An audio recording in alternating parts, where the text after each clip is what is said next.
Halo adik-adik semua, menurut kalian apa yang akan kita lakukan pada kegiatan kali ini?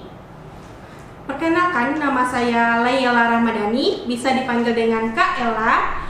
Nah, di sini Kak Ella akan menemani adik-adik untuk beberapa waktu ke depan akan melakukan sebuah kegiatan eksperimen. Nah, di tangan Kak Ella ada kacang hijau. Menurut adik-adik, konsep biologi apa yang masih adik-adik ingat berdasarkan kacang hijau ini? Ya, kacang hijau ini bisa menjadi tanaman karena telah mengalami proses pertumbuhan. Apakah adik-adik masih ingat tentang materi pertumbuhan dan perkembangan? Pertumbuhan dipengaruhi oleh dua faktor.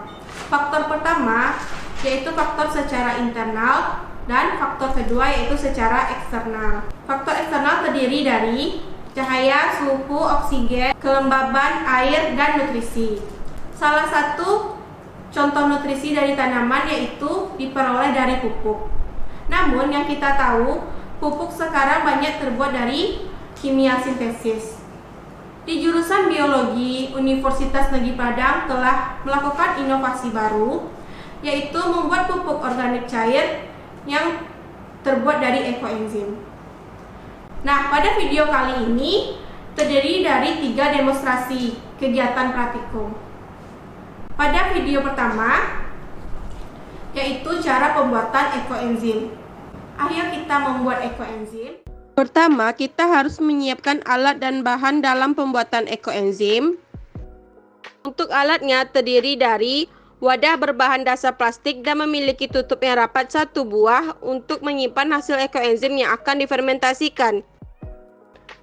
Gelas ukur memiliki kapasitas 1000 ml 1 buah untuk mengukur volume air. Timbangan kilogram 1 buah untuk menimbang gula merah dan bahan organik yang akan digunakan. Talenan 1 buah untuk tempat memotong gula merah dan bahan organik menjadi bagian yang lebih kecil. Sendok pengaduk yang terbuat dari kayu 1 buah untuk mengaduk gula merah dan bahan organik. Alat tulis 1 buah. Pisau yang tajam 1 buah untuk memotong gula merah dan bahan organik menjadi bagian yang lebih kecil. Gunting 1 buah. Selang kecil 1 buah untuk memanen hasil ekoenzim. Botol plastik berukuran isi 600 ml 2 buah untuk meletakkan hasil panen ekoenzim setelah 90 hari. Kertas label yang besar secukupnya, plastik secukupnya, selotip 1 buah untuk merekatkan tutup wadah ekoenzim agar tertutup rapat. Saringan halus 1 buah untuk menyaring hasil ekoenzim. Dan corong 1 buah. Dan untuk bahannya terdiri dari aquades atau air 60% dari wadah, molase atau gula merah 10% dari air, dan bahan organik sisa kulit buah dan sayur 30% dari air. Kedua, cara prosedur kerja pembuatan ekoenzim adalah: pertama, pastikan wadah bersih dari sisa bahan kimia atau kotoran lainnya. Wadah ini sebelumnya sudah dibersihkan. Kedua, mengukur volume wadah yang akan digunakan dengan cara memasukkan aquades atau air ke dalam wadah sampai penuh. Setelah itu memindahkan air dari wadah ekoenzim ke gelas ukur, kemudian sisihkan 40% dari total jumlah air yang telah diukur. Pada volume total wadah ini mendapatkan 1,7 liter atau 1700 ml. Setelah volume total wadah didapatkan, selanjutnya mencari takaran air, gula merah, dan bahan organik yang akan digunakan. Nah, adik-adik bisa mencarinya dengan cara mengakses kalkulator ekoenzim di ecobi.id.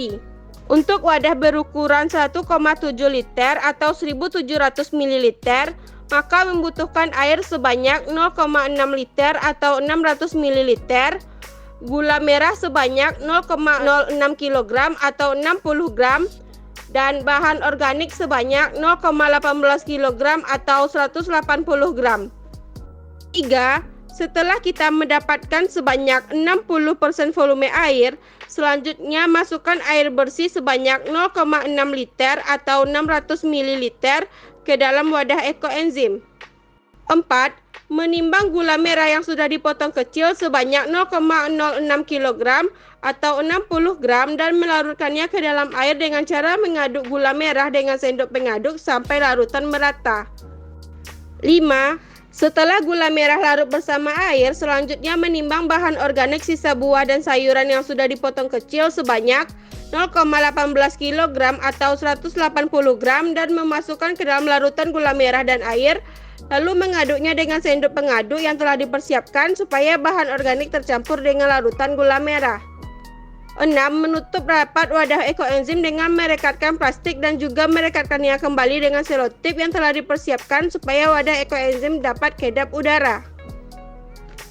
7. Menempelkan kertas label pada wadah ekoenzim untuk membuat tanggal pembuatan dan tanggal panen ekoenzim serta bahan organik yang digunakan. 8. Tempatkan wadah ekoenzim yang telah dibuat pada area yang memiliki sirkulasi udara yang baik dan tidak terkena cahaya matahari secara langsung. 9. Setelah 7 hari, buka wadah ekoenzim selama beberapa detik untuk membuang gas yang terbentuk dalam proses fermentasi maksimal 2 kali. Kemudian menutup rapat kembali wadah ekoenzim serta menyimpannya pada area yang memiliki sirkulasi udara yang baik dan tidak terkena cahaya matahari secara langsung. Lakukanlah hal yang sama pada hari ke-30. 10. Simpan dan diamkan campuran ekoenzim sampai hari ke-90 atau 3 bulan. 11. Pada hari ke-90 fermentasi, ekoenzim siap untuk dipanen. Standar baik ekoenzim yang baik memenuhi persyaratan, memiliki pH di bawah 4 dan memiliki aroma asam segar khas fermentasi.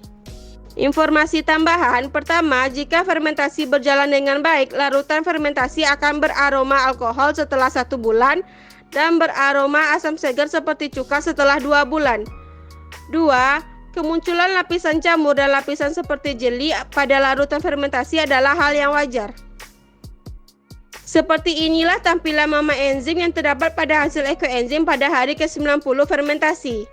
Jamur Phithera dan mama enzim adalah bonus yang tidak selalu muncul, tetapi jamur Phithera dan mama enzim bukanlah patokan kualitas dan keberhasilan pembuatan ekoenzim. Selanjutnya, cara memanen ekoenzim. Pertama, membuka tutup wadah ekoenzim dari selotip yang masih merekat.